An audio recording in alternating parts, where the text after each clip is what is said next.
Leave you laid out on the floor. Try to duck and roll. Hit and miss. Now you counting stars. Should've practiced more. Should've hit the mask. Get out there more. Claim that you're the best. You gotta show me, son. Actions over words, baby boy. Is you real or what? Talking way too much, world come. Back sports, talking way too much, world come. Back sports, talking way too much, world come. Back sports.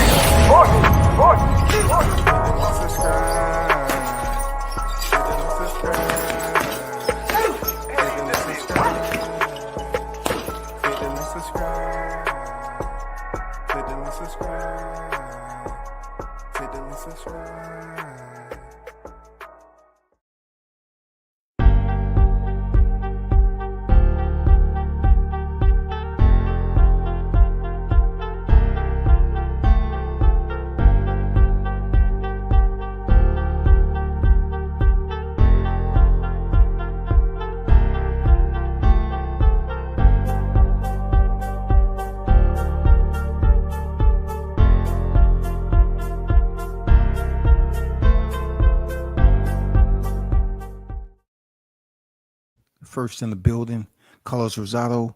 Hey, I gotta do a quick one right quick. Gotta take care of some stuff. But first of all, big shout out to the hottest chat in the MFing game. A-side official. Ain't no negotiation needed. Period. You already know. Shout out to everyone that's on deck. MD Mills, Carlos, Jessica, see all y'all in the building. Like I do with every fight, I'm waiting on that press conference. If my boxing news isn't from you, True Media or Sharp News, I don't believe it. Well, I just want to get some things cleared up because you're always gonna have the individuals that try to double back or basically, listen to something you have to say and then come out with something different. So you heard me report that, Terrence Crawford and Errol Spence potentially taking place February. It's a good possibility that is indeed still in place. You know what I'm saying? Somehow, some way. There's still some in particulars that we don't know about as far as how the contract is going to work, the weight class, and thereafter. We do know that Bud Crawford is the one who's calling the shots. Errol Spence is not pushing for anything because he can't push nothing. Terrence Crawford is calling all the shots in this particular rematch. So much to the point where let's do some numbers. Let's do some numbers a little bit. They say they did 600. You know what I'm saying? The numbers were supposedly 600, 650 in Vegas. You know what I'm saying? In Vegas. Terrence Crawford, Errol Spence, July 29th, supposedly did 650, right? So somebody reported that the rematch may potentially take place in Atlanta or NYC. That's not true. That's incorrect. When you talk about the numbers, right? And let's just talk about where I'm at, ATL. And supposedly, I think Jessica's down here in the ATL. I don't know. People can be on your live stream in the ATL, and they say they're in the ATL. I don't know, but it's a lot of people that drop through sometimes and say they're in the A. Mr. Golden, I know he said he was in Georgia, but check this out. So we've been pretty much starving. You know what I'm saying? They've been rationing the nutritional boxing matches down here in Georgia. Tank Davis, he came down here and blessed us with Yukis Gamboa and Mario Barrios, right? Okay, that's the PBC. So a lot of people know Tank down here. They fuck with Tank. But just think about this for instance. When you hear somebody saying that the fight may be down here in Atlanta or NYC, you got to ask yourself, what purpose would it serve for Terrence Crawford and Errol Spence, who Terrence is all the way across in Omaha and Errol Spence is all the way up there in Texas? What purpose will it serve for two fighters that's on that scale heading into a rematch, one of the biggest fights that we was anticipating July 29th. What benefit would it serve them to come down here in Atlanta? The fan base isn't the same.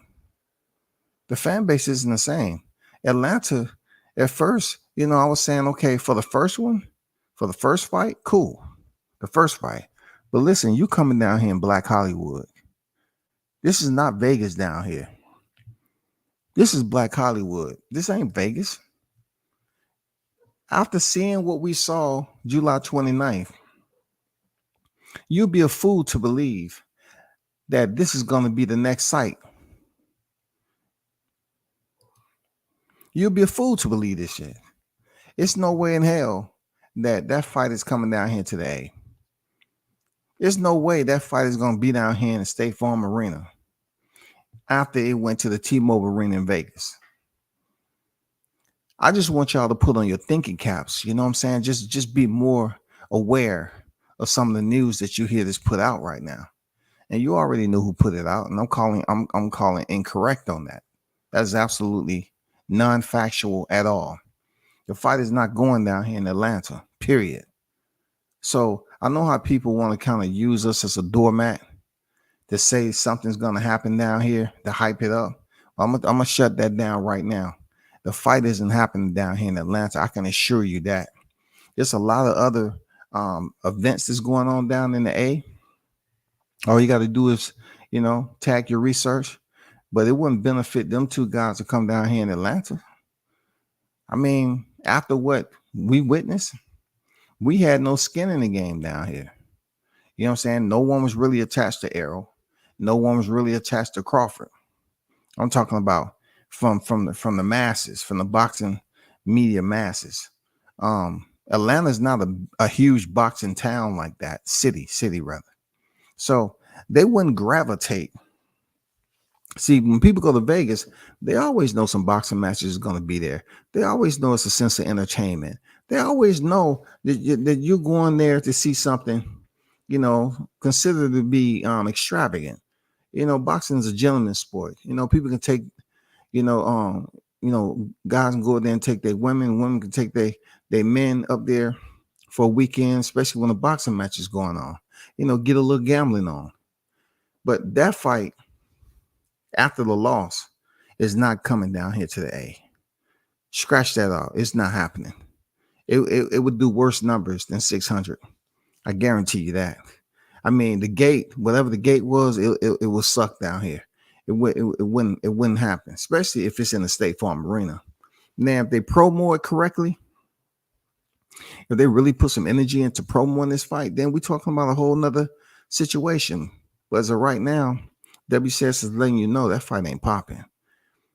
That fight is not popping down here. Let's switch over to NYC. What does PBC usually fight at when they go to NYC? It's not Madison Square Garden. You know what I'm saying? It's the Barclays, right? So let's think about this. Think of who's the big names as far as the Barclays. Deontay Wilder, you know what I'm saying? Gervonta Davis and many others, okay? I'm just talking recently. You know what I'm saying? That we can think about. But just think about this fight, the rematch, taking place at the Barclays. Now, the gate will suck. Real talk, the gate will suck.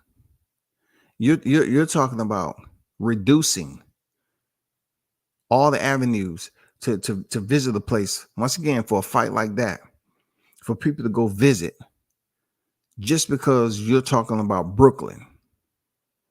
Think about that. You actually think a rematch like this would, meet in the middle? It will level itself out just a little bit going over there to Brooklyn. You think the Barclays would do it? That fight goes to the Barclays, man. You have to wake up and smell something different than the coffee. You have to. That shit ain't popping. That shit is not gonna pop off in the NYC, y'all. I'd be surprised if they gamble to bring this fight to the NYC. They probably looking to do 300, 350. You know what I'm saying? what the pay-per-view is going to be like. You know what I'm saying? They got to go where they can draw in, the masses. They have plenty of places to stay. They're not going to have to struggle, to go this place, that place. I'm just saying, Tank has already put his stamp there. Deontay Wilder put his stamp there. Do we expect that Crawford Spence is going to come to the Barclays and light it up after the rematch? Man, they've seen boxing matches. Unlike Atlanta, there's been boxing matches, big boxing matches at the Barclays Center. You know what I'm saying? Gervonta Davis was, first to return after a long hiatus of the Barclays Center. And they say, Tank did over there. That's Tank, though. You know what I'm saying? That's Tank Davis, though. But also, it was said there was a whole lot of fights over there. It was rowdy and everything else. Word travels fast. You know what I'm saying? If it was fights going on all over the place and shit breaking on social media, and you seeing all these video clips of people fighting, these people are not going to risk themselves going over there to Brooklyn just to see a fight that was one-sided in Vegas. It's not going to happen, people. Please don't get your hopes up too high. You know what I'm saying? There has to come a time in the social media that when you listen to these certain people, and if you know that they have a history of just putting out fake news, unauthenticated, fake, can't be trusted news, you have to do your own research and say, well, does it make sense? Does it make sense? It doesn't make any sense for that fight to come down here in Atlanta. And it's not going to make sense for people to say, well, based off the other big fight we seen over there at the Barclays, do we really want to go over there and see that? Do we really want to go over here and try to crawl into a freaking living space for about 3 days, 2 to 3 days over there in Brooklyn? Do we really want to do that? Is it beneficial to the promotion, the network, to try to put on a fight over there? Will those boxing fans, because you actually got boxing fans over there, and when it comes to the Barclays Brooklyn, is it beneficial to even gamble to go over there and basically play with them? Do they want to see that fight? I mean, seriously, do they want to see? What connection do they have to Spence Crawford over there? What connection do they have? At least Vegas have, some type of connection with a lot of fighters. You know what I'm saying? It's Vegas, for Christ's sake. The footprint is large enough and have plenty entryways for people to come back and see a fight regardless. You know what I'm saying? That's just the way Vegas is. You know what I'm saying? The footprint is big enough to bleed some type of success. But Atlanta, no. Zero. It's not going to happen down here. You know what I'm saying? It's not going to happen. I'm not saying people ain't going to show up. But if you're talking about Spence Crawford 1, bringing it down here to the A, we straight. If you're talking about Spence Crawford 2 down here in the A, it's not going to happen. It's just too much other shit. And we're not a boxing city. I'm just going to put it out there. Tank haven't even been back down here in a minute. You know what I'm saying? Tank haven't even been down here in a minute. I don't know if he's going to bring Isak Cruz down here. But look, even with Isak Cruz, though, you have to look at it like, it might be more people come back to see Gervonta Davis, Isak Cruz in a rematch than they would Tank Davis. Crawford and Spence. Because at least with Cruz and Davis, he went the distance. You know what I'm saying? It wasn't no knockdowns. But with Crawford Spence, people looking at this, we funny down here, when it comes to boxing. You got a lot of black people down here. You got 2 black fighters.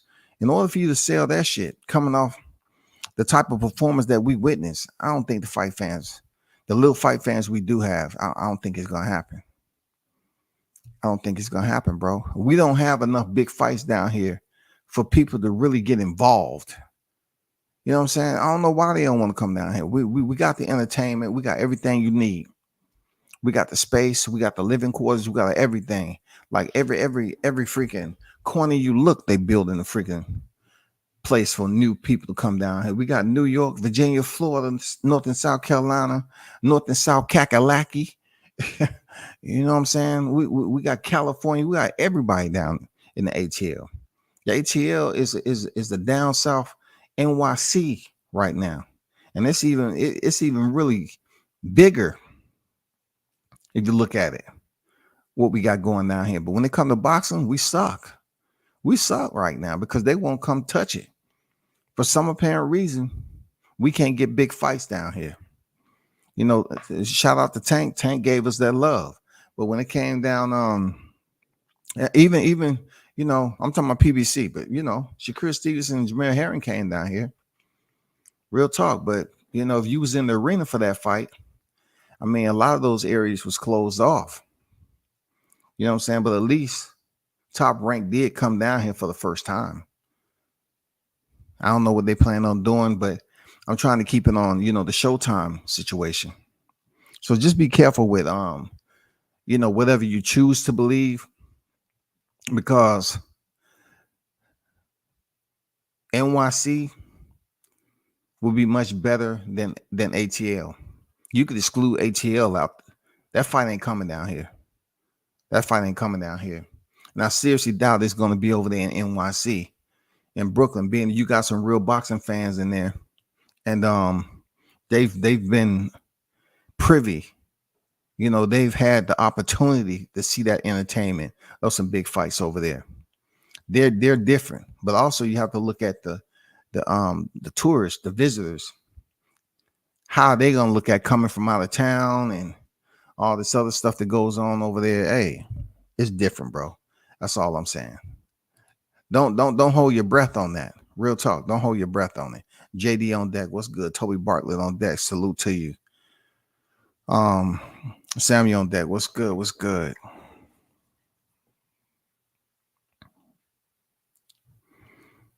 Where you comment at? I always got to get Toby's comment because you know that's Mr. International. You know what I'm saying? He's the freaking across the pond plug. You know what I'm saying? Salute WCS, the hottest chat in the YTC. We're global, baby. We're global, educating strays and exposing fake news. Yes, you better believe it, man. We always have to make mention of the fake news. Real talk. Samuel, what's good? Fake news media working overtime. All I'm trying to do is educate you all. Okay, you're a Grady baby, no doubt. Okay, we definitely locked in then. That's what's up, Jessica. You know what I'm saying? That's what's up. You're definitely shout out to Grady because it's a strange thing having all that. Grady baby shit. I ain't calling no name. But Grady reputation is you know what I'm saying? Oh, god dang. I want my reparation from Grady. They owe me some shit. They staff. Anyway, Carlos, what's good? Like I do with every fight, I'm waiting on that press conference. Yeah, I read that. I hear you.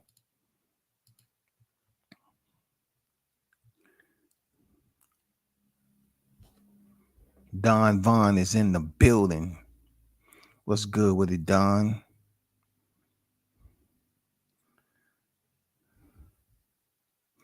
Fake news media cooking fake news, give false hope to the aerosexuals. Fact checkers in the hot chat. Hey, this all I'm trying to do is just keep people informed. You know what I'm saying? That's why I look at, you know, the hottest chat in the MF game is that, you know what I'm saying? If something isn't right, you know, at least y'all, you know, fact check it are not here just to agree with everything you hear behind the mic. But I just want to let y'all understand when you hear that news, you know, just because, you know, finally they said something about February and then here come the precipitation. You know what I'm saying? Let's freaking get this going real quick and talk about the fight's going to be down here in the A. It's not going to be down here in Atlanta. It's not. Don't even think about that. That shit ain't coming to the A, period. It's not going to make no money down here in the A. They're not just trying to go What purpose is it for PBC to bring two fighters that really don't have no attachment down here in Atlanta? You know what I'm saying? I'm not saying they ain't been down here to the A. I'm saying really people in Atlanta, when it comes to boxing, they can hear about you on the radio wave, the airways. They can hear about who you are. They can see you on TV, all that. But being that we're not one of those um loyal kind of boxing cities where we get the shit all the time, you got to come down here enough for us to, to build up that loyalty. If you don't come down here often, ATL got a whole lot of other shit going on besides boxing. So that's why I'm saying that fight ain't coming down here to the ATL. That is untrue, incorrect, whatever you want to say. That's false information, fake news all day, every day, man. And I feel like those couple of former Gap Brands executives that keep the BS in boxing. It doesn't matter what Bud and Arrow fight, because when Bud done with him, it will come to Mattress Center Arena. Yeah, I hear you, Carlos. It will deal with, some type of posturepedic, what I'm saying, evening type of bedroom decor. You know what I'm saying? Like you said, Mattress Center. They will start making commercials. You know what I'm saying? My Pillow has reinvented their brand, and they have a new spokesperson. Hey, everybody. You saw me lean down in T-Mobile, and my head was so... I didn't come on here to do that. My fault. JD, my good brother, what's good? Hope you're well. Andrew Charles on deck. What's good with Andrew? And Conquest on deck. Salute to you. JD, great to hear my brother. Yeah. Thanks. All is well, bro. NYT on deck. What's good? Preach W says nobody up here talking and won that fight up here. I haven't heard of it. I'm just saying, man. I mean, why would they sit up here and try to play? Brooklyn's been a part of some big fights. This is not a big fight in certain cities anymore. You know what I'm saying? If it would have had some climax to the point where it was a split decision win, you know what I'm saying? If you're talking about a split decision win, no knockdowns, or let's just say even one knockdown, then the fight fans are going to be more eager to gravitate and support it. But that wasn't the case. It was a lopsided victory. So this rematch, real talk, is giving me the Canelo Alvarez Triple G trilogy. You know what I'm saying? The third fight they had. It's kind of giving me those vibes a little bit. Like, people know that Triple G wasn't going to go in there and do anything different to Canelo at this point. Being that Canelo had like 7 fights in between his rematch with Triple G and the trilogy. People looking at this, even though they're heading into the rematch, it's not picking up the same buzz as Wilder, Fury. You know what I'm saying? Wilder Fury was coming off a draw. If this fight would have been coming off a draw, and the fight was damn entertaining, it was back and forth exchanges, ebbs and flows in the momentum. If we talking about that type of shit, then yeah, I would say we can have it down here in the A, or up there at the Barclays. Hell yeah. You know what I'm saying? Hell yeah. That's what we're doing. But that wasn't the case. That wasn't the case. It was lopsided, real talk. It was just man down pillows for real, man. That should be a whole nother spokesperson up there, man. But be very careful about this Crawford Spence 2 news. It's gonna be so much fake news coming out because people don't have too much more to do. They just want to be the first to drop a lie. You don't have to be the first to lie. Real talk. You don't have to be the first to lie. Remember that, those of you that love doing it. You can lie anytime. You don't have to be the first to lie. You don't have to go behind people and say, well, this information came out, so let me add some freaking, you know what I'm saying? Let me add some little, mustard to it or whatever. Let me put a little spice to it. And I'm telling you all the spice that you may have heard out there already. The fight is not going to be in Atlanta, and it probably most definitely won't be over there in the Barclays. It doesn't make any sense. It's stupid to even bring up information like that that this fight is coming down here to the A. You know what I'm saying? You want to criticize 650K pay-per-view, man. Let's talk about how many tickets it won't sell down here in the A. It's no anticipation anymore. It's no suspense for us. Coming down here in the A, I mean, come on, people looking at it like, come on, bro. Y'all gonna throw a fight like this? Y'all could have brought this fight down here the first time. You want to bring it in a rematch? We ain't doing that. And the wild part about the A now is that you have a lot of people that's not from the ATL. So the people that's basically how do you put it? If you want to look at the congregation now, the populace down here in the ATL, you have a lot of people that wasn't birthed down here in the South.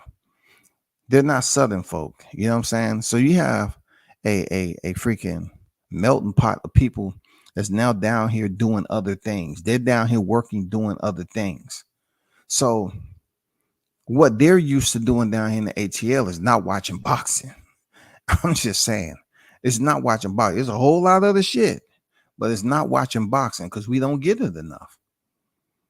I'm not talking about the little microcosms, boxing matches that we have down here. No, I'm talking about, us really just paying attention because we know we have another big fight coming up, like, Madison Square Garden. They know they got fights going on. Vegas know they got fights. You know what I'm saying? They know. All these other places, they know they have big fights coming up. But the A, we don't have that sense of anxiety. Like, hey man, we just can't wait for this big fight card to come down here to State Farm Arena. Mercedes-Benz. We can't wait. No, we don't wait because it's not happening. There's nothing to wait for. Brooklyn, if they decide to do it over there, I think it'll crash and burn too when it comes to the money. It would absolutely crash and burn, in my opinion. Tyrese, what's good? What's good? Which I see you in the building. But man, just keep your eyes open. You know what I'm saying? Keep your ears tuned in, and really don't. I want y'all to kind of be aware of common trends over here in the YTC. So you look at how 2022 was with the fake news, right? And you saw what happened in 23, how all these boxing channels that claim they had all the information in 2022, they didn't have shit in 23. That is the real part. That's the real aspect of it. I'm not saying, some of us don't have sources, okay? But everything you talk about with your source, it doesn't mean it ain't subject to change. Some of that shit is firm, it's set in stone, and some isn't. But when you look at individuals that's not getting information from any sources, this year right here proved that the information wasn't there for the negotiation. So when we finally heard that Spence and Crawford was going to release the information, and they did, then we carried forward from there. All right. We jumped on and we started talking about it because we knew it was going to go on from there. Okay. They did the first presser and so forth. This next fight is going to be a little tricky. Now you're going to have people coming out here trying to go off what happened in the first fight, the numbers, and come up with all this fake news. It's going to be just what we were in 22. It's going to be individuals believing that they all a part of negotiation, what Crawford should do, what Spence should do. All I'm saying is be smarter, man. Be smarter. When I'm not on YTC, man, and I'm looking at freaking, grappling tournaments, and I'm looking at freaking, reading mixed martial arts shit, I'm more at peace looking at that than I am talking about boxing every single day, because boxing, they always take you on like this soap opera. If it's not going on in any other combat sport, I'm saying, okay, something's wrong with how this continues to be the same way every other year. And not only that, when you get to a point where I love boxing though. When you get to a point where how the fighters act, like not all fighters, okay? First and foremost, this is not all fighters because you got some straight up solid fighters out here. But it just seems like fighters they pick and choose on what information they want to release. They pick and choose. In boxing, they rather just talk to one or two media instead of just talking and letting everybody hear what they have to say. You know what I'm saying? Because you're not going to get this much attention from the promoter that you sign with or not sign with. If you're independent, yeah, it's good for you to promote yourself.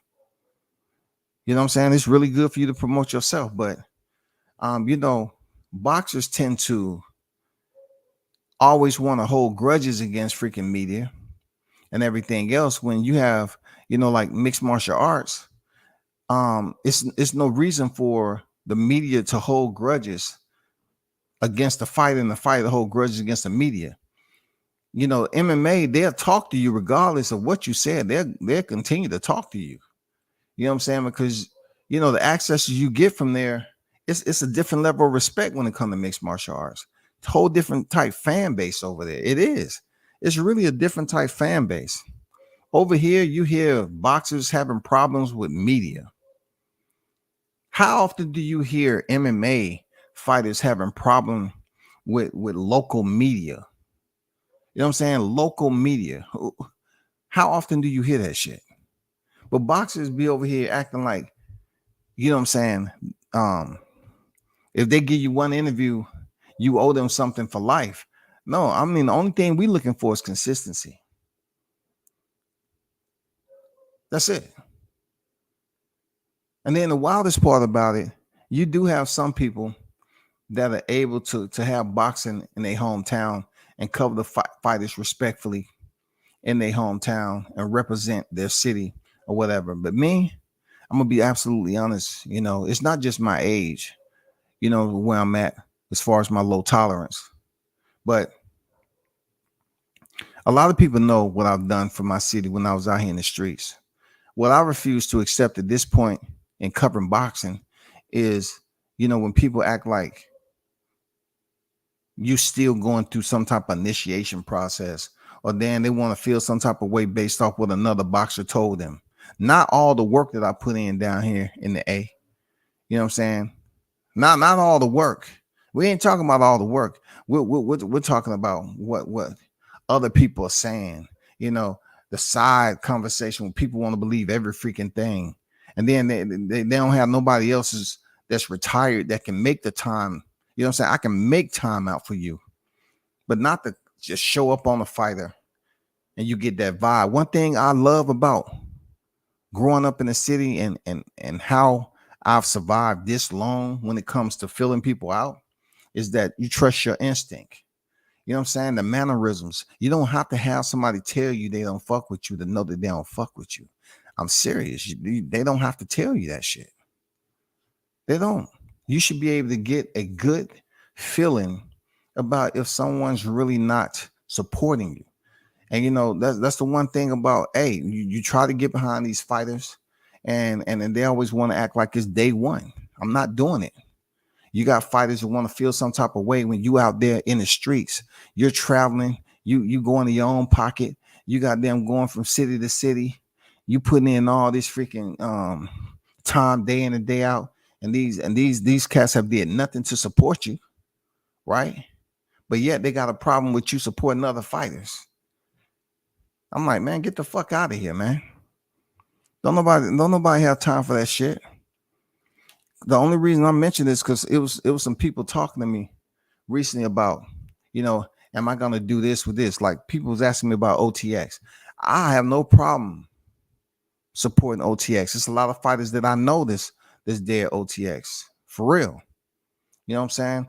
Like for instance, Javon Woodard, took his loss, but I consider Pop a good dude, man. I interviewed him in Baltimore. A lot of people don't know that.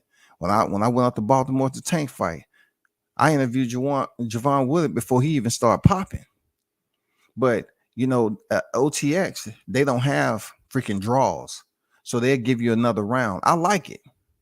I like the environment and everything. But also I have grown from the city. So if I'm out having plans somewhere else, somebody else's city, that's where it's at. You know what I'm saying? I had the opportunity to work with some solid teams. I always got to give a shout out to Shaw News, Team Tucker. They treated the brother well. You know what I'm saying? And for anybody and everybody to want to have something to say about me being all the way in NY, but I'm from the A. Well, the boxing, it's nothing going on down here when it comes. If it was a boxer down here that I can fuck with, right? That I can support on the regular, I'm cool. I got the time to do it. But also on the flip side, productivity is everything. Progress is everything. Top rank, the best in the game. When it comes me going to media and then being able to cover a rising sensation like Jahad Tucker, you know what I'm saying? Me and Shaw News met several years ago, and it was solid since day one. That's non-negotiable. Nobody can tell me anything different. I mean, you can feel the way you feel about the brother, but no one can tell me any different on what I know before he even got to doing what he was doing. I knew him before all this shit. All the levels that he's changed and everything else. I knew him. But I be peeping it out. I be sitting back. I be watching people. I be hearing things. I be hearing other content creators that's down here in the A. Some have good shit to say. And then some, say what they want to say. They try to give the impression that I don't fuck with the fighters in the A. That's a lie. I've fucked with the fighters in the A. A lot of them I've covered. Then nobody asked me to do it. I'm there. I don't know how many freaking fights that I've covered and taking pictures and did videos and interviews of these fighters. That don't go away. All because people careers changed and then they feel some type of way. Like I'm in a higher place right now. Well, when you grow, usually the protocol should be like, yeah, WCS, man, he was fucking with me back then. Let me hit him up and see this, and this. But no, like I say, my people will freaking tell other people, and they would try to tear you all the way down because they want to build an alliance with a certain group of individuals. So they feel like, okay, since I'm aligned with this group of individuals and he don't, I'm gonna try to say, oh, don't fuck with WCS. Don't fuck with WCS. When I was out there covering them and a whole lot of other people, but they want to tear down something they didn't build. When they didn't build shit that you got right now, but they want to tear it down. So, it's always good to educate people. The hottest chat in MF again. I appreciate y'all that fuck with me. Because one thing you ain't gonna never see me do is kiss a fighter's ass, especially ones that I've covered already over and over again. You know what I'm saying? And it's just word of mouth shit that's going around where people want to band together and feel some type of way. You play me to my face, you don't have to worry about it, bro. I will always keep that in the catalogs, especially when I'm down here. Hey, I do what I do. I put in the work, period. But I don't have to put in the work, so I have choices. You play me to my face, I'm cool. I'm a step, and I'm gonna keep on stepping backwards, and then I'm a moonwalk, and I'm gonna continue to create distance, and that's where I'm gonna be at. That's what I'm gonna be at. Ask anybody. Nobody had to tell me, even with the Williams. They didn't have to tell me to work. I knew when to work. I knew when to work. I knew what work I had to do, when to work. People can't say, well, you're just going up here for fighters who's at a certain point. Where? Name them. I covered Teofimo Lopez, Deontay Wilder. Deontay Wilder would be the biggest one. Hold on for a second.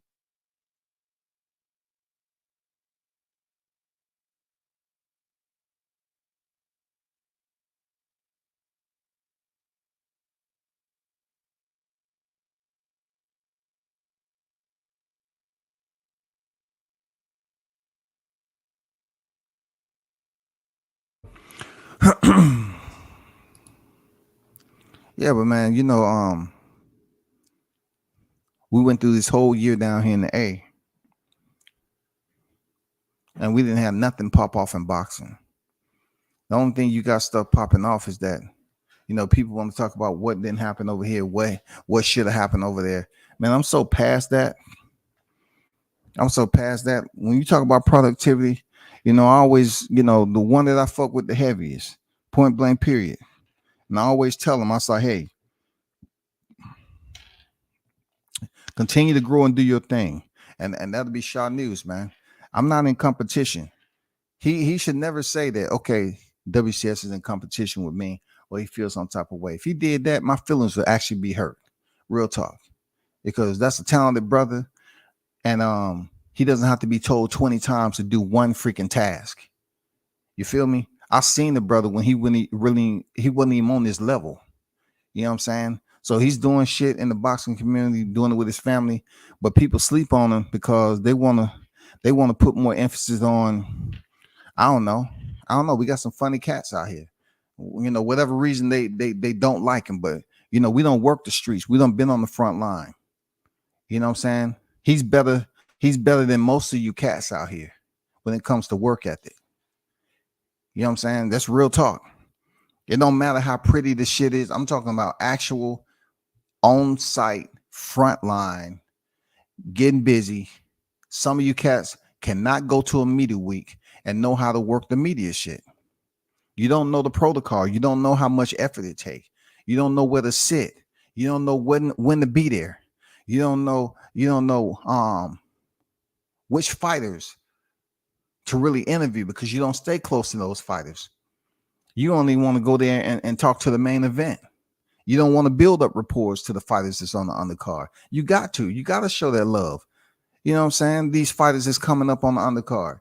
Now, granted, if you got some fighters that's coming up and they feel they're bigger than what they are, and they can continue to show you that they're growing, fuck with them. You know what I'm saying? The only time you don't fuck with them is when, they give you the D ride. If they think if I hear any fighter say dick riding or, you know what I'm saying, all this other shit, I'm done fucking with them. Fuck them. Real talk. I don't have time for this shit. Are you clout chasing? That right there, clout chasing, the dick riding. If I hear a fighter say that about me, I'm out. I'm done fucking with them, period. I can be right there. I ain't fucking with you no more. You know what I'm saying? Period. But I'm just letting y'all know. The ones that I rock heavy with. I'm talking about when it comes to media. That's Shaw News. Period. That's the front liner. Period. He's out there doing his thing. He's out there grinding. He's came up. He even got his daughters implemented, and he can never say that I was in competition with him ever. Because I respect the brother. He got a lot of shit going on. And I respect what his work is and what he's been able to do in the boxing game. And I'm telling you all, don't sleep on him, man. You know what I'm saying? Because he has a lot of micro business going on. I look at all that. He's blowing a lot of channels out of the water, but yet they don't respect it to link up and try to get some knowledge and shit like that because they busy worrying about the numbers on this YTC. You know what I'm saying? They just worry about the numbers. But back to the game though. David Benavidez and Demetrius Andrade. They had their first presser. It was respectful, but it was a different type of respect than we saw with Jermell Charlo and Canelo Alvarez. And let me help you understand where I'm at with it. The reason why I'm saying that it was a bit more respectful, I mean, it was a different type of respect because Andrade wasn't kissing Benavidez as Benavidez wasn't kissing Andrade. They was respectful in a way that they're two combatants that's going to square off in the ring, and they're letting it be known, hey, I'm coming from your head because I know you coming from my head, period. We're going to try to knock each other out. We're going to come and fight. It wasn't no freaking submissive. It wasn't no subordination. You know what I'm saying? It was like straight up, Andrade, pretty much trying to draw in the interest of the fan. He done put on some size. You can see it. Benavidez is always, he always looks solid, ready. And it was a classy presser. I didn't find Canelo and Charlo to be classy. I mean, it was just weak at the end of the day. It didn't add up. I just looked at, from what I was listening to with Benavidez and Andrade, it lured me in a little bit different, because it kind of build up both sides when it comes to the Wall Street on how this fight is going to play out. That's all. It just gave me a little bit more tingling sensation. I say, man, I'm kind of amped up a little bit to see Andrade Benavidez. I am. I'm kind of amped up to see this fight. I'm kind of amped up. I know some people out here saying, well, Andrade gonna get knocked out. You gotta understand now. Caleb Plant went the distance like some other fighters. Saying Caleb Plant, he was able to get the distance, bro. So people are not gonna compare Andrade to Caleb Plant. Why? Because he's been out of sight, out of mind for quite some time, even though he's a 2-division champion. They're waiting for him to have a breakout fight. With his age and how young David Benavidez is, it's going to be a challenge, bro. Right now, he's looking the part, talking the part. Hey, I like it, man. I ain't going to lie. I like the energy that I'm getting. Way better than what we seen with Canelo and Charlo. Way, way better. You know what I'm saying? Way, way better. It seems organic. You know what I'm saying? It seems like Andrade is truly coming in here, talking as if that's what he means to do. He means to go in there and make it competitive. He is going to make it competitive.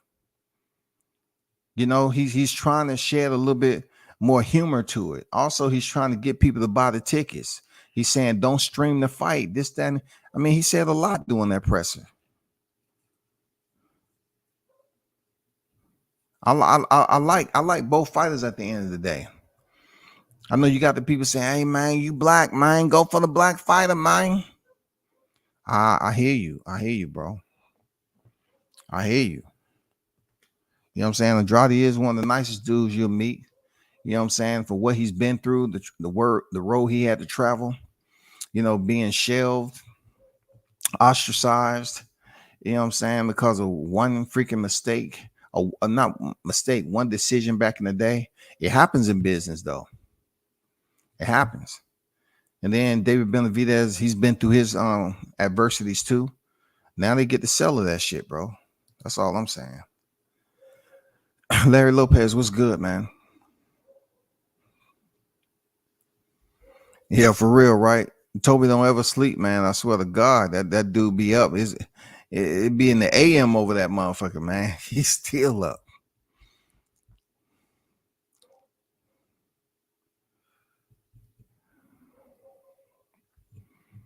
Appreciate that, Carlos. He said, let them know W says you get active. You know what I'm saying? I be on the recon mission. I don't even let these cats even know where I'm at. They always talking about numbers. I just heard recently somebody said that it's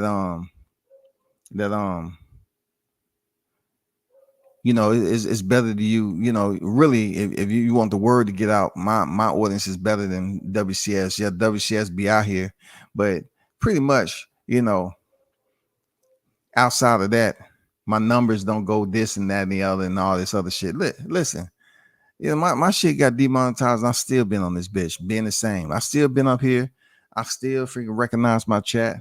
I still been trying to do it at least about 2 a days. So the cats gonna talk, they talk, man.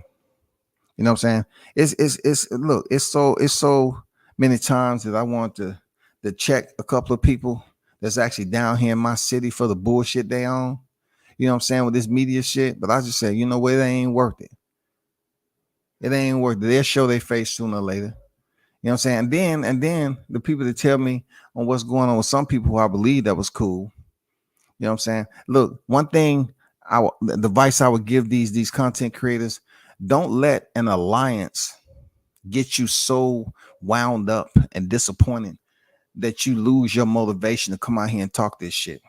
You gotta talk this boxing shit for yourself, not for somebody else.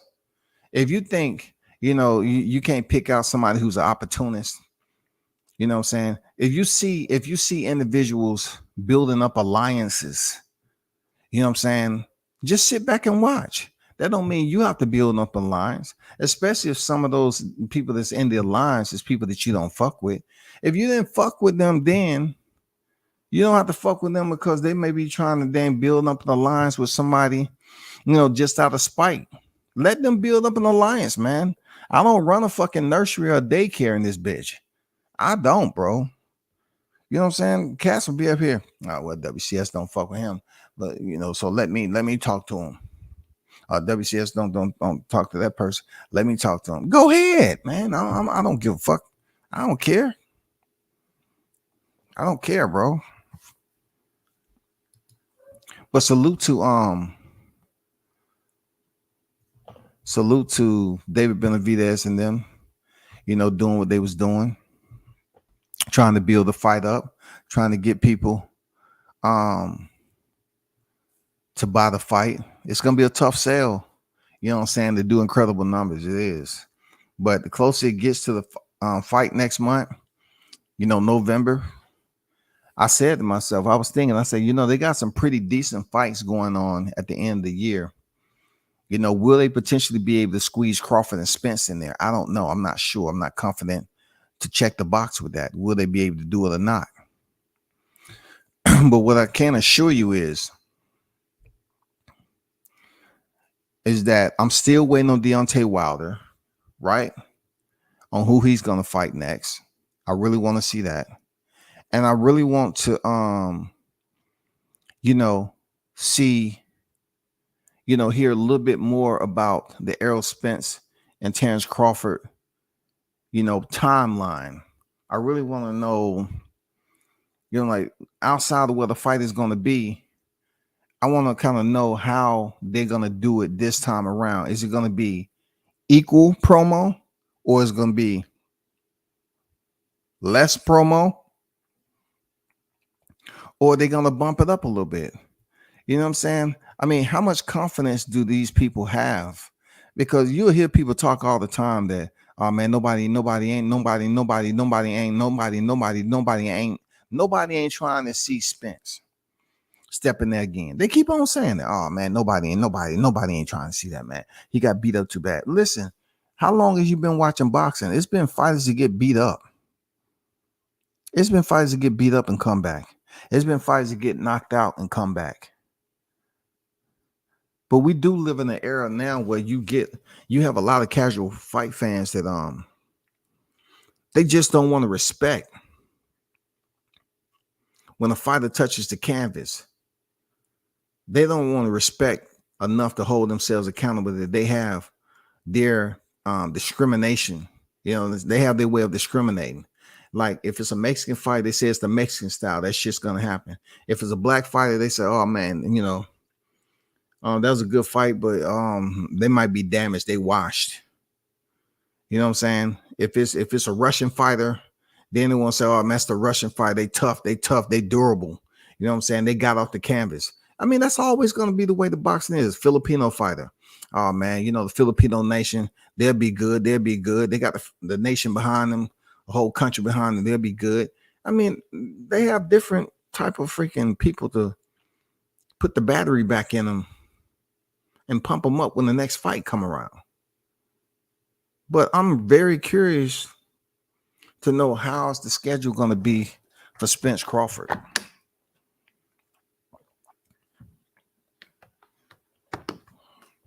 I really want to know how the schedule's going to be. This is what I meant by that. Last year I was thinking, I said it'd be good for them to bring the presser down here to Atlanta to draw in some fans. But PBC, I'm looking at it like they've been down here before, right? Like I mentioned earlier, they've been down here before. But one of the biggest fights, they didn't want to bring one of the pressers down here, okay? And I said, okay, cool. Wash my hands with it. They went over there to Cali and NYC. I'm going to see if they're going to be willing to switch it up this time. Because you got to shoot from a different angle. You went out here to the Cali. You went out there to NYC. You know, Crawford delivered. So now it may be time for you to switch it up a little bit. Bring one of the pressers down here on the East Coast in ATL. Drop that presser, and then run it back up to wherever you choose to run it. You know, on the West Coast. Whatever. You know what I'm saying? Whatever you choose to do. You know, shoot from a different angle, man. Get a different set of eyes on this motherfucker. You know, do the presser down here. Open the shit up to the public. You know what I'm saying? Open it up to the public, man. You know, and let you know you open certain things up to Vegas to the public. Come down here and freaking open the presser up, man. Open the presser up. Get them lit. I mean, we got to get something down this motherfucker. I mean, the fight's already happened. We already seen who the winner is. You know, bring them down here for the presser. But let me read you a snippet.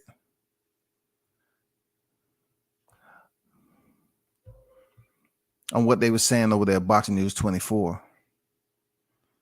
It said the rematch between Errol Spence and Terrence Crawford is being planned for next year in February, with the weight for the fight still to be determined. It said Crawford could drag the middleweight size Spence down to welterweight. Okay. I always love reading these articles because the editors or whoever they are, they let you know they're extremely heavy on one side all the time. So he said the rematch between Errol Spence, Crawford could drag the middleweight size. So they calling Errol Spence a middleweight size fighter right off the rip. And that's to set you up and condition you for what's to come. Okay? Because we all know that Crawford wanted the fight to be at 47. It's not like it's impossible for the fight to take place at 154. But Crawford wants the money to fight at 154. It goes on to say that would be extra insurance for Crawford because if Spence was at full power, firing on all 8 cylinders, y'all. He gave Errol Spence 8 cylinders. Alan Fox, you're the editor, right? You're trash. Firing on all 8 cylinders. Now we do know we have V12s. I'm just put a little.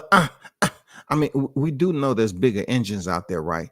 But he basically capped off Errol Spence's 8 cylinders. He might beat Terrence and mess up his vision of getting a fight against Canelo. Check out what he said now. Crawford could drag the middle-sized Spence down to welterweight.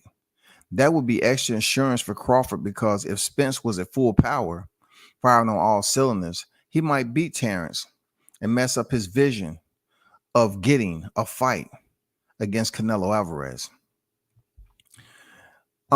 Before I get to the next one, this is what I say about that first para, is that it's not going to be easy for Crawford to get a fight with Canelo. Point blank, period.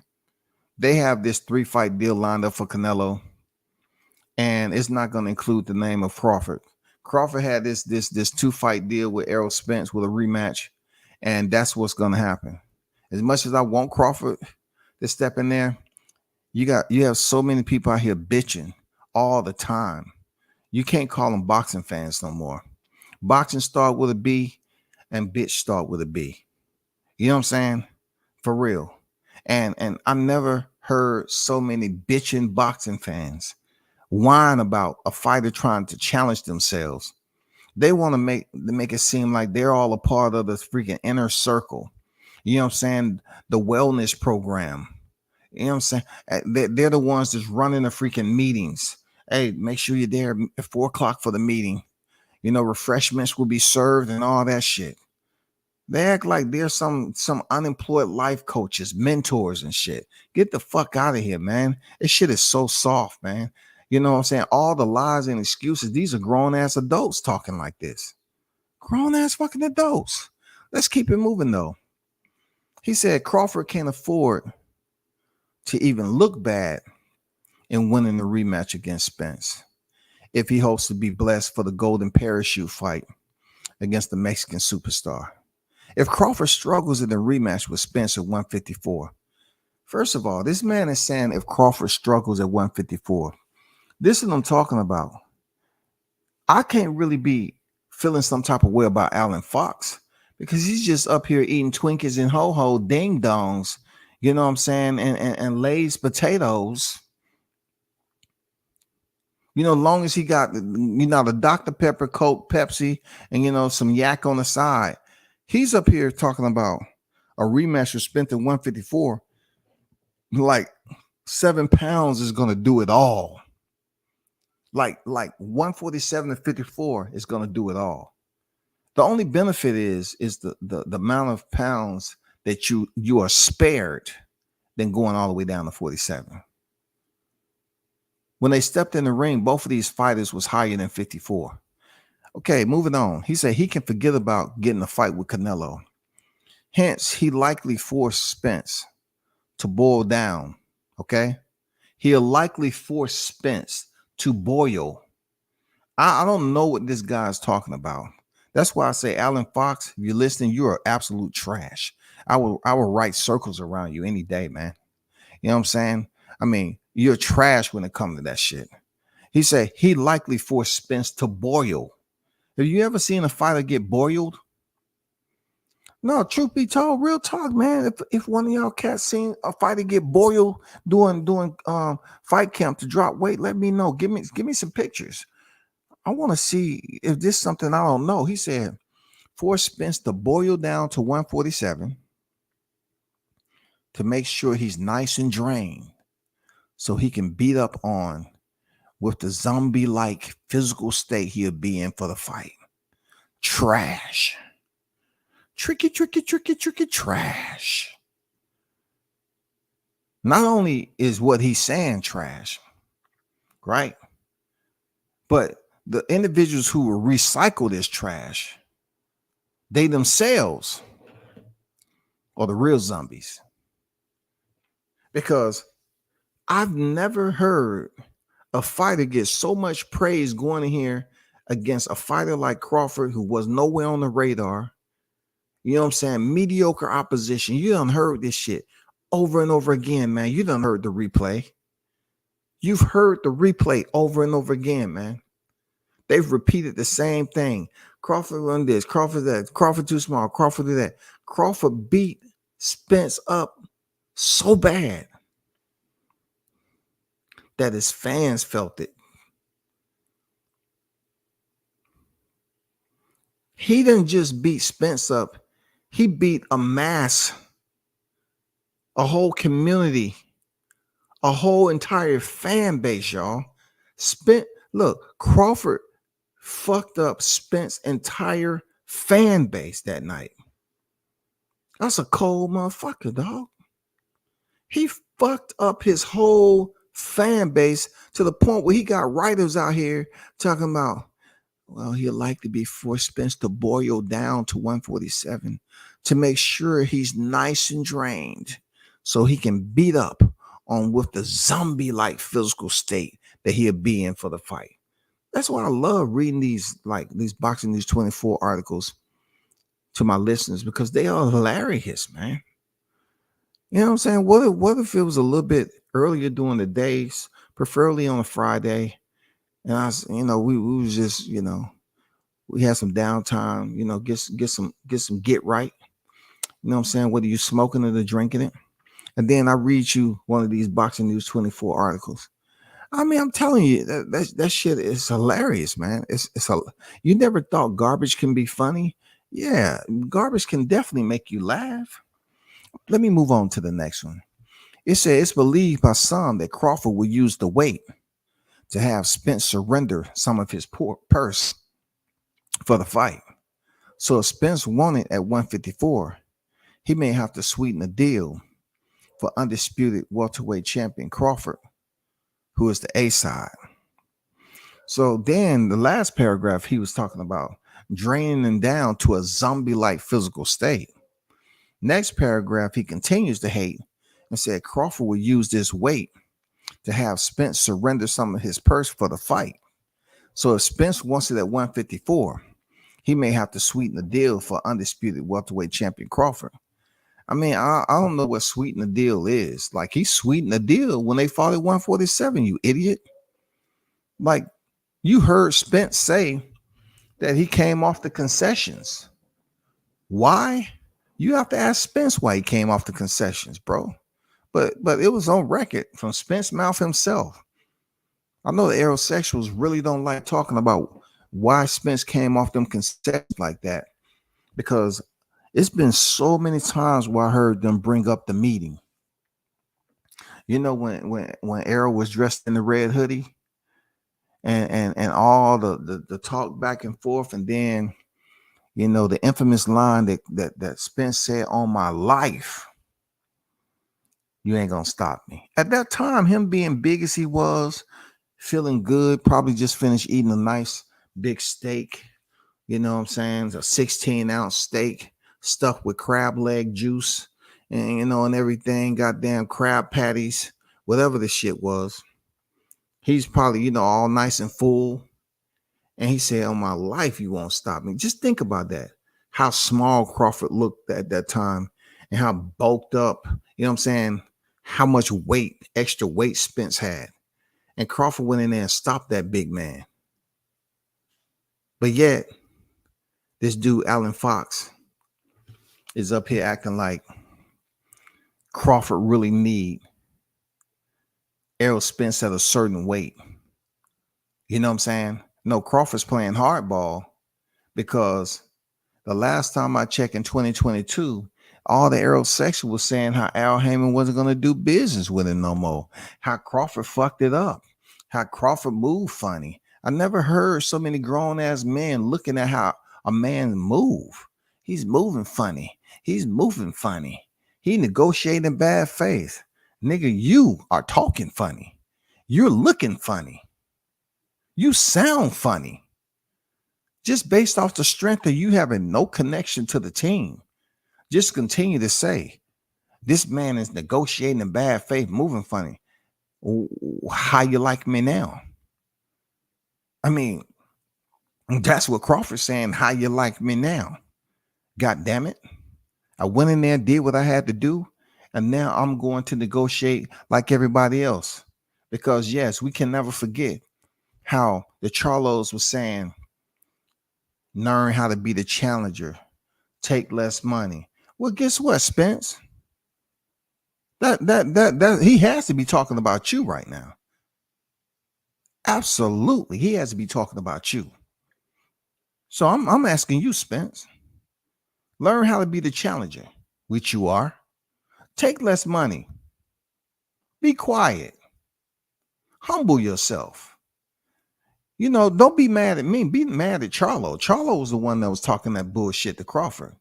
Crawford beat you up. Now you go over here in a worse situation than you was when you was initially negotiating for the July 29th massacre. And even in this fight, you're gonna have to concede again, brother. Let me keep this moving. This man said Crawford cannot afford to even look bad in winning the rematch against Spence. If he hopes to be blessed with a golden parachute fighter with the Mexican superstar, if Crawford struggles in the rematch with Spence at 154, he can forget about getting a fight with Canelo. Hence, he'll likely force Spence to boil down to 147 to make sure he's nice and drained so he can beat up on with a zombie-like physical state he'll be in for the fight. I just had to read that one again because it's it's so much, you know, what I see in these community recycle bins, these trash cans. And let me read this again. It believed by some that Crawford would use the weight to have Spence surrender some of his purse. So if Spence wants it at 154, he may have to sweeten the deal for undisputed welterweight champion Crawford, who is the A side. It goes on to say that will obviously make things difficult for the 33-year-old Spence. 2081, 22 knockouts. Who is way too big to be fighting at welterweight. Excuses, excuses, excuses. Now he's way too big to fight at welterweight. It goes on to say, at this stage in Spence's career, he really should be fighting at 160, 168 because he's too big for 147 or 54. I think I was the one that put that out there. I know I was that, Alan. I said the fight shouldn't be at 54, it should be at 60 if he planned on fighting Canelo at 68. And, being the fighters have already fought at 154, definitely they should have this fight at 160. You know what I'm saying? I even put it out that they should have it at 168. You know what I'm saying? But just to be safe, 160 would be it. I absolutely put that out there. I absolutely said that shit. But anyway, kudos to Allen for listening to the YTC. He goes on to say the Texas native Errol looked deadly. Look, check out this word. He go a $7.42 word. The Texas native Errol looked deathly emaciated. Emaciated, y'all. Making weight for his last two fights, which isn't surprising. Goes up between fights, looking like he's hovering near 200 pounds. That's a lot of weight for a guy who fights at 147. Listen to this guy now. This guy has all the movie script terms that you'll want to hear. He said Spence looked emaciated his last two fights. What does that got to do with Crawford, though? You know what I'm saying? He made the weight for Yordenis Ugas, chiseled, shredded, beat him up. He's not even talking about how the performance looked. Then it took him a little bit longer because he was out of Texas, shouty. I told you, he coming up out of Texas. It's going to be a little difficult to drop that weight because, goddamn it, what's in your cup is different. And sure enough, I was motherfucking right. It took him a little bit longer to drop that weight out of Texas, shouty. And he was, he had to go through a little bit more extreme, but he made the weight. I don't know what this guy's talking about, emaciated. Fans would prefer not to see a second between the two, but Spence has already activated the rematch. If Spence redeemed himself first against one of the top welterweights or junior middleweights like Jaron Boots Ennis, Erickson Lubin, or Tim Tszyu, the boxing public would be more excited about seeing him fight. Okay. That right there, it even proves once again that you're not only trash ass writer, but you probably one of them cats that has built a freaking one level home based off recycled trash, so you can always feel like you at home. You know what I'm saying? You done built up some shit and you brag about it. Yeah, man, I stay close to the landfill because I can always get materials for my home. This dude just said, listen to what he said. Fans would prefer not to see a second between the two, but Spence has already activated the rematch, right? If Spence redeemed himself first against one of the top welterweights, why are you talking about welterweights and you just saying he looked emaciated his last two fights? Negro, are you, who the fuck are you, bro? Why would you say, him fighting a top welterweight, Jaron Ennis, when you just said he was emaciated? And then Crawford's going to have him fighting in a zombie-like state. So why would you even mention Jaron Ennis? Why? Man, you sound crazy, bro. And then you mentioned Erickson Lubin or Tim Tszyu, knowing that they tied up. How is he going to get Tim Tszyu, bro? How is he going to get Tim Tszyu? Then you say you feel like they should be fighting at 160 or 168. Tim Tszyu is at 154. Why are you mentioning these 154 pounders? Anyway, man, you are trash. It would be difficult for Showtime to sell Crawford versus Spence rematch due to the one-sided nature of their previous fight. Last July, Terrence Crawford knocked the weight drain Errol down 3 times. Let me get this straight. It would be difficult for Showtime to sell the Crawford vs. Spence rematch due to the one-sided nature of their previous fight last July. Wouldn't it be this July? Because we're still currently in the calendar simulation, calendar simulated year?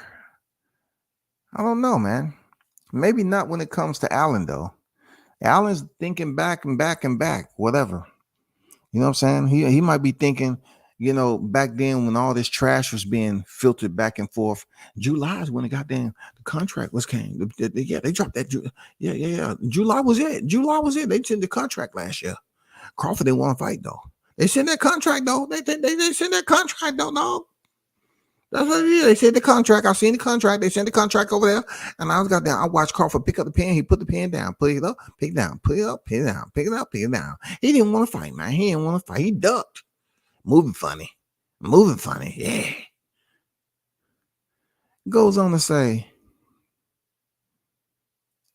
last July, Terrence Crawford knocked the weight drains. He always gotta preface it with weight drain, y'all. But yet he's saying Errol Spence should, kind of build up his Wall Street fighting the top welterweight Jaron Ennis or 154 pound. I get it. A weight drain Errol down 3 times before scoring a 9th round knockout. When a fight is that lopsided, it is not profitable to have a rematch, especially when it's priced at 85, as it's likely will be on pay-per-view. Crawford, 40-0, 31 knockouts, can choose what weight he wants the rematch to take place at. And it's possible that he may elect to have it back at 147. As long as Spence's weight drain, once again, this is like the 3rd or 4th time that Allen the Hater Fox has mentioned weight drain. Like last time, Crawford should have an easy time winning, which is why he very likely to force the rematch to take place at the welterweight limit. I don't know if you all have noticed this since I've been reading. I've been reading this passage, right? This article. And my tone has been pretty peaceful, I think. Pretty carefree, right? But Alan, it would have been great if you just said that Terrence Crawford wants to fight at 147 because he's a motherfucking champion. He's an undisputed champion at 147, you douchebag. You know what I'm saying? I'm calling you those old terms. You motherfucking douchebag. He is the undisputed welterweight reigning defending world champion, and you choose to just ignore that. You keep on talking about weight drain. You know what I'm saying? Identify and acknowledge the man is the current reigning undisputed welterweight champion. That's why he wants to fight at 47. You know what I'm saying? Isn't that feasible? Are you forgetting that you have aerosexuals out here that believe that Errol was going to go in there and wash Crawford, and he the one that got washed down the motherfucking river? So shouldn't you be encouraging the current state of emergency of the aerosexuals that help them get through rehab to say, I encourage the fight being at 147? We got 6 months, half a year. We have 6 months, man, for Errol Spence to get back down. He's in training camp right now. He got 6 months, and you keep on talking about weight drain. It said Crawford should have an easy time winning, which is why he's very likely to force the rematch to take place at the welterweight limit. It's doubtful that Crawford is going to get the fight that he's hoping to get against Canelo because he's too far away from the weight class. And the Mexican star will receive zero credit even if he stomps him into the dirt. He's going to stomp Terrence Crawford into the dirt. Now, I understand that people love using metaphors and all that other shit, but I ain't never seen, in Vegas at least, I ain't never seen the ring be full of dirt. We're not going to a Monster Energy freaking motocross series. Stumps him in the dirt. You have a way with words, don't you, buddy? Let's keep it moving. If Canelo struggles to win, he's going to be laughed at by the fans. No, he's not going to be laughed at by the fans not like you think. No, see, fans are laughing at you. That's who's laughing. Losing to Crawford would be the ruin. He said losing to Crawford would be the ruin of Canelo's career and hurt his ability to continue to bring in massive amounts of money. Cap. Crawford needs to move up to 168 and campaign in that weight class for a couple of years, y'all. Crawford's 36 years now. This fool is up here talking about he needs to move up to 168 and campaign for a couple of years. This guy's stupid. He needs to move up and campaign at the division for a couple of years to receive a number one ranking, y'all. He obviously don't know how the shit work. For one of Canelo's 4 belts, if he's serious about wanting to fight him and not just out of retirement payday, and not just out for retirement payday like many fans believe to be the case. If it's just greed, okay, with Crawford, that's what he's saying. He's not going to get the fight. He needs to work for it. Yeah, Crawford in his career, he needs to work for everything. He didn't acknowledge this man's accolades. He just continued to put this guy, as far beneath any type of acknowledgement, recognition when it comes to his chest plate, his portfolio as a fighter, his body of work, the amount of miles he's been able to log in for his achievements. This guy, Alan Fox, did not want to recognize any of that. He didn't want to say anything about the 2-time undisputed champion. He's talking about he need to goddamn go to 168 and work his way all the way up into the rankings from 15 to number 1. Look, you know what changes that can happen with Canelo? Is Canelo still going to hold the belts? Is he going to vacate the belts? You know what I'm saying? Real talk. You want him, you're trying to say that he should campaign at 168 for a couple of years. It's just, man, you just need to goddamn break your fingers on your own, bro. You know what I'm saying? You need to break your fingers, man, and just go through the process to keep your ass away from that keyboard. You need to take some time off. But I thought I want to, read that article from Boxing News 24 because it was absolutely hilarious, man. And they titled it Terrence Crawford versus Errol Spence 2, rematch in the works. Kudos to the fight being next year. You know what I'm saying? Kudos. I like it. Like I said before, it's nothing like going into the next year knowing that we have a big fight pending. The absolute positive part that I like is that it's not going to be down in July. We pretty much have an understanding of when the fight's going to be leaving this year. Last year wasn't so much the case because he was just coming off thrashing Avanesian and slapping the fuck out of freaking, some of the people who were supporting Avanesian to beat Crawford, who was actually Errol Spence fans. So once again, Bud Crawford is really packing up the body counts. So we left 2022 heading into 23, and we really didn't know the fight date. This year is different. We go into 24 knowing that it's going to be in February. You know what I'm saying? So around, I would say November, end of this month of November, sometime around that, we should kind of get a date on when this fight's going to happen. You know what I'm saying? And like I said before, I'm always here to encourage the unhappiness, misery, or just the hopelessness from that the aerosexuals have heading into the year 2024. I don't believe in New Year's resolutions, but I do know that the aerosexuals, they definitely banding together right now. You know what I'm saying? I see you out there.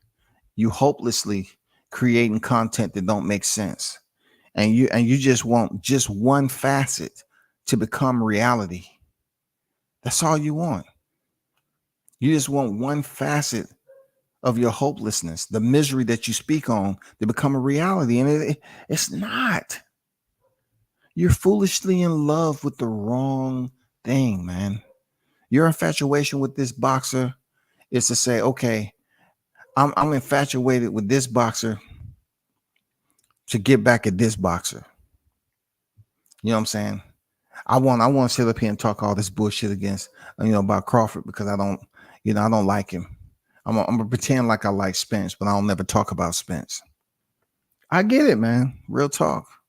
Let me get to the chat right quick, man. I'm Cam Edwards. What's good? I see you. They tried to age Bud out once before, and that didn't work out for them either. Hopefully they won't try that again. No, Toby, you know what it is with these orphans, man. A lot of these orphans and strays, man, they've been through a lot in life. Along that road, man, there's been plenty of people that either placed a heel on the back of their neck or let them walk around that corner and goddamn slap the shit out of them. And we seen them walk around that corner July 29th while Crawford was slapping the shit out of them. And I had to ask myself, do I want to be associated with a cold-blooded slap master? You know what I'm saying? You might want to call Terrence Crawford Slap Master Funk, because this dude beat up Errol Spence and his fan base. That's a cold dude right there. Seriously, that's a cold dude. I don't even know he's going to get any Christmas presents this year. For real. Saint Nick looking at Terrence Crawford like, you beyond naughty. You up here just cold cracking jawbones. You know what I'm saying? Taking away these aerosexual senses. They don't have a sense of taste no more because you got them beat the taste out their mouth. I can't drop a present off to you in Omaha there, bud. I can't do it. Bud would be like, look, Saint Nick. I pushed the fight over to February because I knew these aerosexuals couldn't handle 2 motherfucking homicides in 1 year. And not to forget, Saint Nick, this is legal shit, man.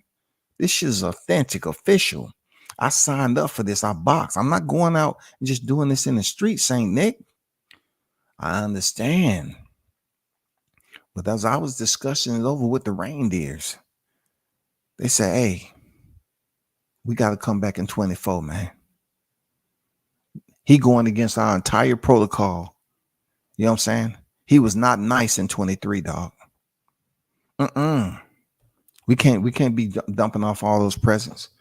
We got his kids, but what we was planning on giving Crawford, that shit cold-blooded, dog. That's trifling.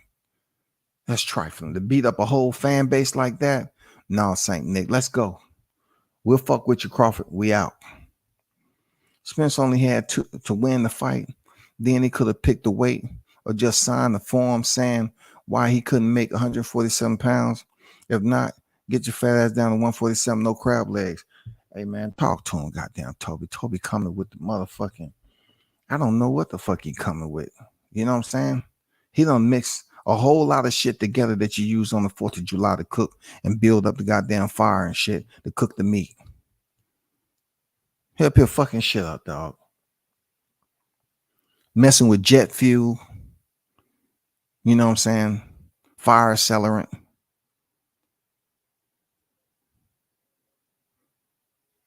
Premium gas.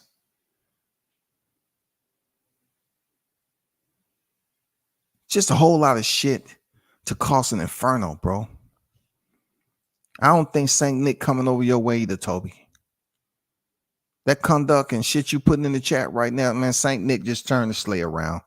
He was heading your way. He said, fuck it. No, I can't do it. I can't do it, man. You speaking too much truth, man. All he had to do was them have some discipline. But when they making these excuses, Toby, they never mention how undisciplined Errol was. And but they'll talk about all the shit that Crawford, who performed in the ring, and what he gave the fans. They would have all the criticism.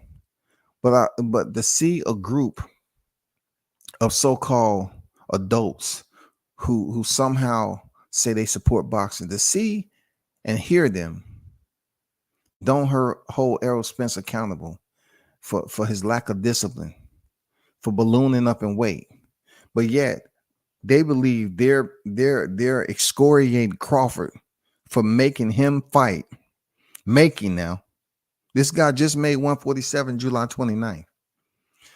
They're excoriating Crawford for wanting Errol Spence to fight at 147, where he's current reigning defending.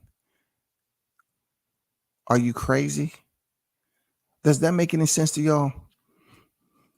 They are berating Crawford because Errol Spence has built up a history of ballooning up between fights. And then when it's convenient for him to complain about fighting 147 too long, then all the aerosexuals jump on the bandwagon talking about, oh man, Crawford should give him, Errol Spence gave him the concession, so Crawford should go ahead and return the favor. No, that's not what y'all was saying. No, whole nigga. No, don't be a fuckboy now. No, stick to the same energy before the fight. Well, I'm talking about 2022 before the fight. Take anything they give you, fuck nigga. Take anything they give you. That's what you was telling Crawford. Take anything they give you. You don't deserve anything. Just take what they give you. And I absolutely commend those individuals that's in the chat that get it.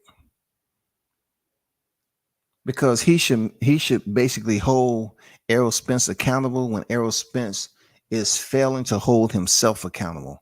Not only that, but we have some individuals that are proven that they are legitimate, certified. They got the paperwork, house niggas. Absolutely. They would go behind the house and tell on you in a heartbeat. And the wild part about it is that they was all laughing, joking, and giggling when Spence said, I'm gonna break him like Kuna. So how do you know Crawford didn't take that Kunta shit personally and beat your ass like you was a slave, huh? How do you know he didn't take that shit personal? How do you know one of his kids didn't say that shit? How do you know him and Letitia Crawford didn't have a conversation? And she said, Bud,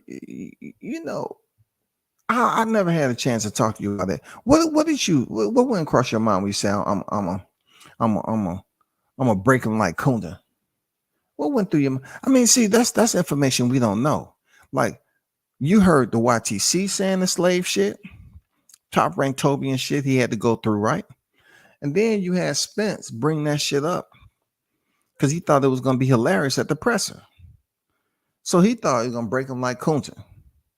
And look, I heard the laughs. I heard all the non-blacks out there laughing. I heard the blacks out there laughing. I heard people just thinking that was hilarious while they was looking at each other. And I was like, laugh now, cry later. And goddamn it, did they motherfucking cry. They still crying and crying and crying, goddamn it. Shout out to Big Blunts and Boxing. The GOAT is in the building. What's good with it, Blunts? Shout out to Am Cam Edwards in the building. One Love Archbishop WCS with another hot grease cook section. Appreciate you, Cam, for pulling up, my brother.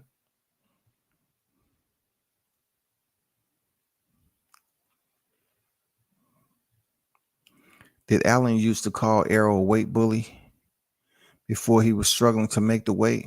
Not many strip clubs and crab legs. I mean, too many strip clubs and crab legs. As you notice, it's not just Allen, but a lot of these freaking aerosexuals, man. I wish Marvin Gaye was living because I'll absolutely pay everything I got for him to make me a song of aerosexuals. You know what I'm saying? Yeah, I would have had Marvin Gaye. He's the only one that can do it. I would have had him make me a song called Aerosexuals. Get off. Sexual. Get off. Yeah, I would have had Marvin Gaye make that song. Shit. Yes, sir. I would have had that shit in my intro. Mm-hmm. Yes, sir. Yes, sir. Indeed. But I'm just saying, like, you don't hear people holding Errol Spence accountable like they should for ballooning up in weight, but yet they come full speed ahead. You know, man. They have all the energy to freaking protest the shit that Crawford was doing in the ring. Crawford beat the man up. Now he's freaking weight draining him. You know what I'm saying? Freaking Errol Spence was weight drained. He was goddamn a zombie. You know what I'm saying? He wasn't himself. Residual neurological damage. It just has so many excuses, but yet they don't bring up the point that who made it difficult for themselves psychologically to continue to balloon up in weight? He did. Errol Spence did. So why are you still out here bitching, man? Why y'all still out here bitching about the same shit, man? You need to be in Texas at the furniture store, goddamn, faking like you walking in there and looking for pieces of furniture, and then goddamn just try to strike up a boxing conversation. Hey, you Diddy? Hey man, you're gonna have to leave the premises. You come with that Diddy shit, man. You know what I'm saying? You've been listening to WCS. Stop doing that shit. And what you want? I just had a question, man. Goddamn, I just had a question. I just had a question about that shit right there. I just had a question. What's Spence weight right now? Because a lot of people I get tired of y'all, just crying about weight bullying and him being overweight and he's a 68 pounder. What's his weight? Can I test his weight right now? No, nigga, you can't test shit. First of all, you come in here to get some furniture. Nah, I got some training to do. I know. You got 2 hours, 2 hours, 2 hours. I get it. But I just want to know, because stop wasting our time with this weight shit, man. You know what y'all do when y'all leave motherfucker? Y'all go to the parking lot and jump on freaking social media without knowing you're on social media and goddamn have a bucket of chicken in that motherfucker with you. Are y'all comfort eaters? What the fuck, dog? Why can't you keep your fighter underweight? All we hear is the fucking excuses, dog. You up here on All Access and looking at people, look at you be in shape. You up there doing knee raises and shit on TV. Okay, if you on weight or whatever, and you goddamn fit into your tuxedo good to see your award, why can't you keep Errol Spence in decent weight shape? Yeah, why, man? You failing the people. Why can't you keep him a nice slender weight around his weight? When you see those Instagram pictures, the IG pictures go up, and he at the all you can eat smothered buttered freaking crab leg buffet, why don't you call him up and say, listen, dude, stop, man, see if they have a vegan salad around there or something, man. Hello Errol, hello. Yeah, I mean, I'm just saying, dog, it's a lack of respect, dog. PBC has Spence lined up for a Canelo fight before Bud spoiled their plans. So is Bud just being greedy and wanting retirement payday? You know, you bring a good point, Toby, because that is another string of hatred that I believe Bud Crawford is being subjected to, right? Because he pretty much erased Spence out of the running to step in the ring with a fighter that he was chasing. You know what I'm saying? That he was clout chasing. That he too was puckered up. You know what I'm saying? He too was puckered up.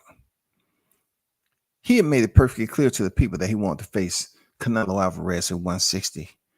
He didn't want to talk about Crawford. He wanted to fight with Canelo Alvarez. I get it. It's not important now. I get it.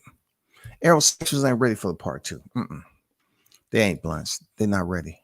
St. Nick knows Al Heyman too, WCS. PBC got an office in the North Pole, I heard. Man, I don't think that St. Nick that's over there with Al Heyman and PBC, man, I know for a fact they're not going nowhere close to Omaha. unless it's to sabotage some shit. You know what I'm saying? They may have two different Saint Nicks, but I guarantee if the Saint Nick that was headed to Omaha, I guarantee you, man, they cut his ass. They made sure that his sleigh was damn sabotaged. You know what I'm saying? They cut the brake lines on that bitch. They did everything. They sit up there and goddamn make sure they hand fed the reindeers some freaking tainted food, some poison food. Them reindeers was fucking up. Saint Nick's out. We gotta go. We gotta take to the skies now. Hey, man. Shit, I feel like shit, man. We got to hold it down. We got to. Let's try tomorrow. No, it's the 24th. It's the 24th. We gotta go. Oh man, my stomach hurt like a motherfucker, dog. For real, I can't fly no more. God damn. What about you, Rudolph? Can you do it by yourself? No, man, I'm just fucked up, dog. I think that nigga gave me some edibles, man. That nigga gave me some edibles. I swear to God, he gave me some. I'm high as fuck, nigga. Every time I go high, I want to go low. And when I get low, I'm still high. God damn it. Shit's fucked up. Rudolph fucked up in the game, dog. If this fight happens in February, it looks like Errol was suspended 6 months for medical reasons. Then went right back into the rematch. If this fight happens in February, it looks like no, he wasn't suspended for 6 months. His suspension actually ended September 28th, I believe. You know what I'm saying? So from July 29th, August, September, because it was a TKO stoppage, you know, his suspension was lifted like the end of September. But who knows why the fight is going on in February? Who knows? It might be a Showtime thing. It might be, you know, providing him ample time to drop that weight. Who knows that, Cam? I don't know, bro. I don't know. You know, no one holds Errol accountable over there at all, bro. Nobody hold him accountable for anything. Damn, no presence from St. Nick. Damn, W says I was hoping for all those crab legs. Fat ass Spence wasn't gonna eat because Bud was boiling him down to 147. I know, like when he said boiled, I say, well, he meant fried. No, I said that dumb nigga meant boiled too. Because it's not one time I heard anybody in Omaha, including Bud, say it was gonna be a boiled fry. You know, that was them L sexuals. That's a slighted Crawford, right?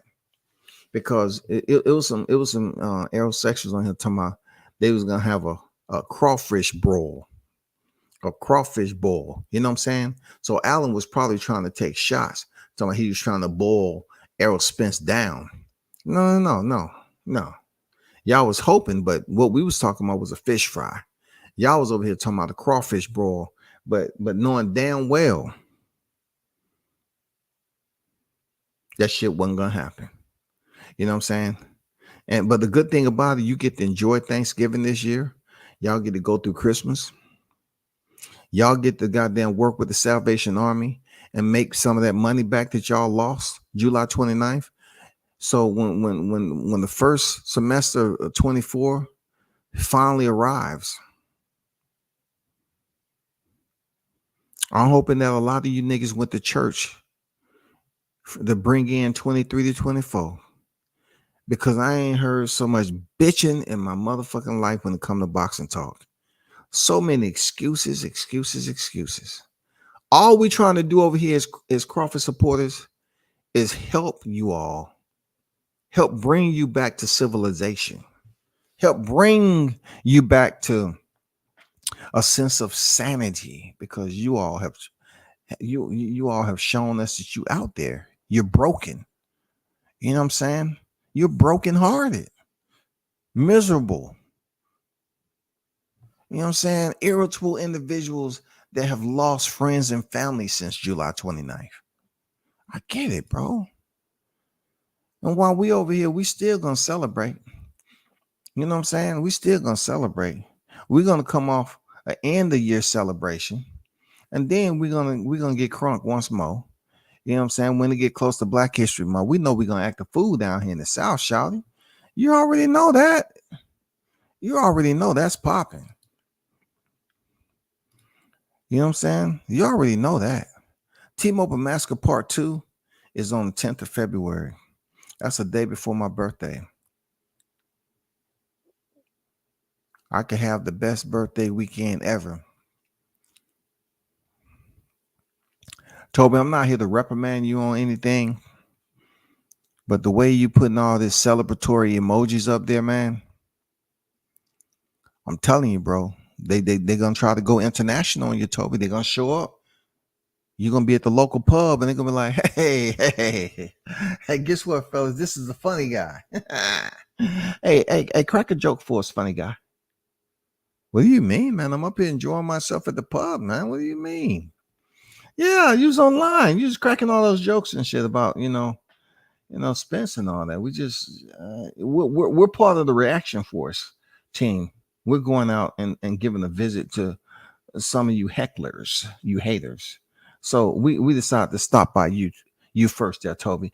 Yeah, tell us a little joke again, what you were saying on that shit. Go ahead. Make us laugh. Go ahead. Do it while we're here. Yeah. Hey, I just want to first let y'all know, do you know where you're at? You're not at home, buddy. This ain't Texas. This ain't Texas, motherfucker. And it sure enough ain't Kansas, goddammit.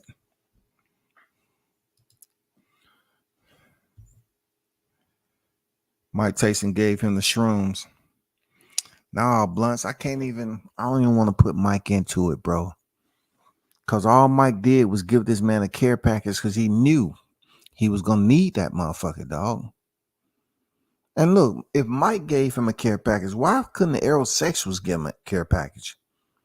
Y'all should have got together and gave that man a motherfucking care package, dog. Damn, nigga. You could have gave that man a care package, dog. Why couldn't they give this man a care package, man? If you didn't want him eating some shrooms or some pre-rolls or some edibles, why y'all didn't send him some goddamn salad kits up that motherfucker?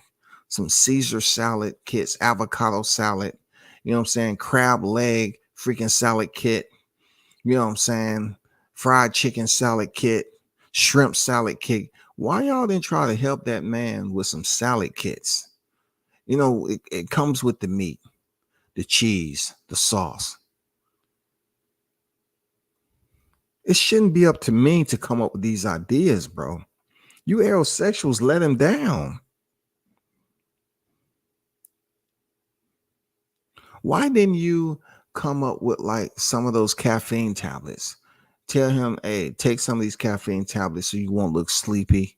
Because them edibles gonna fuck you up, Sean. You understand, son? Them edibles gonna fuck you up, man. Y'all should have sent that man a care package that would have benefited him looking the part. Y'all sent him all the wrong shit, man. Let Mike, give him a care package. This nigga up here getting high with his own supply and shit. And people coming up with excuses. I'm very, very much exhausted. I just want to see this fight again. And like Toby said, one thing about it, I think Toby means well with the emojis. I think he means well.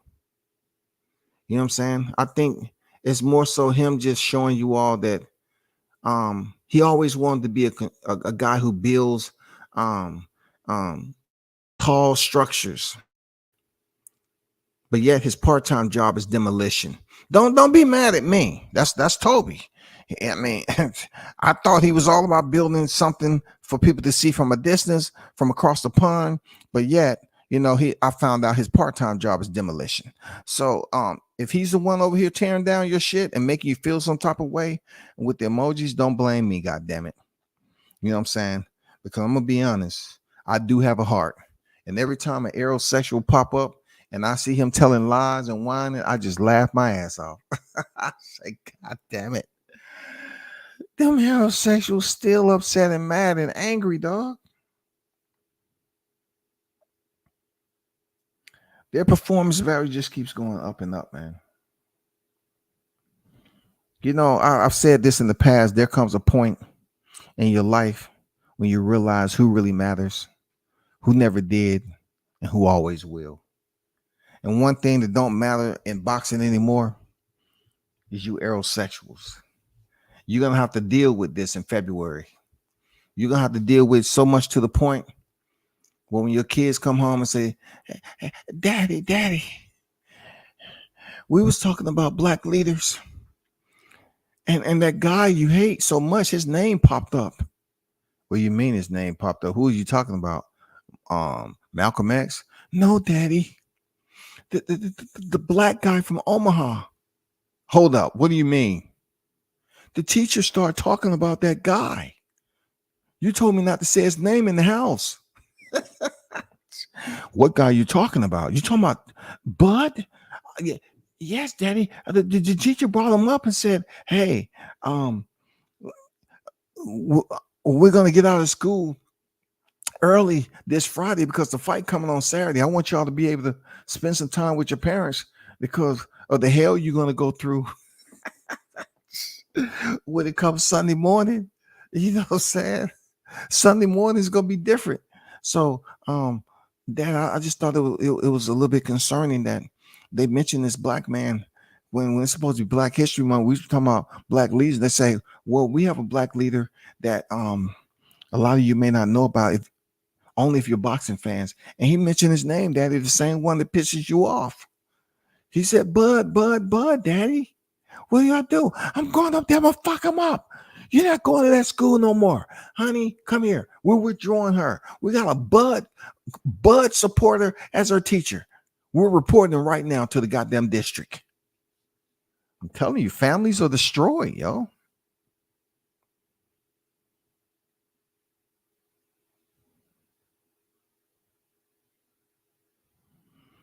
Heterosexuals have to stop choosing public places. You know what I'm saying? I suggest you do this shit in private, man. Real talk. Shout out Vegas. What's good? Do the shit in private, man. You out here in public doing this shit, and it's not gonna change it, bro. It's not gonna change it.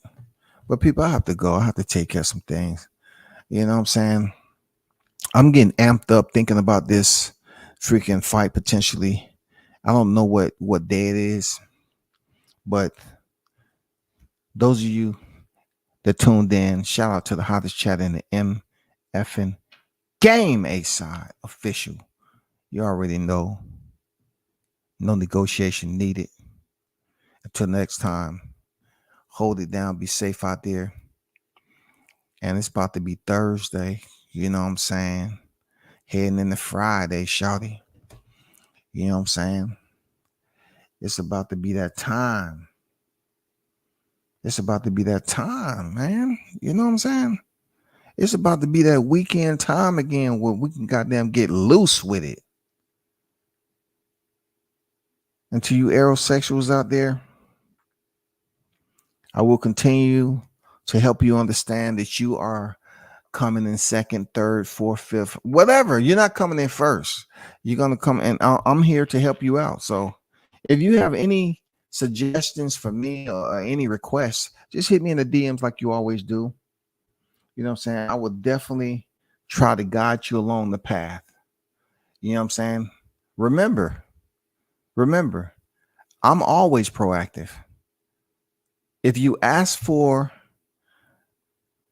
the intervention, don't get all rowdy once I tell you to put the parachute on. I'm doing you a favor. When I ask you to put the pack on and everything, remember that's just protocol if you're talking to me, because I like to take you to the edge of the cliff and say, listen, you have a choice. Okay. You have a choice. Okay. You can support Bud Crawford up here, or you can support Errol Spence down there. Make a decision. It's up to you. It's easy. You want to stay up here or you want to go down there? Which one you want? Which one? Just make a choice. Okay.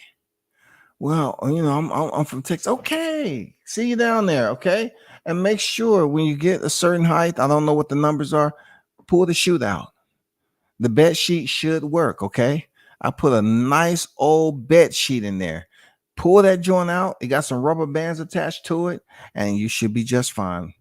I mean, look, the impact you're gonna have with that ground is nothing like what Errol Spence experienced. So once you hit, just get up, and Harvey Dock is gonna be there to help you out. I'm out.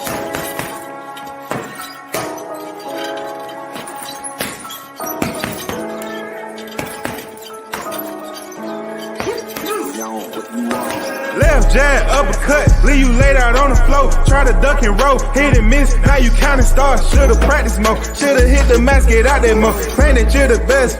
You gotta show me, son. Actions over words, baby boy. Is you real or what? Talking way too much, world come. Back sports, talking way too much, world come. Back sports, talking way too much, world come. Back sports.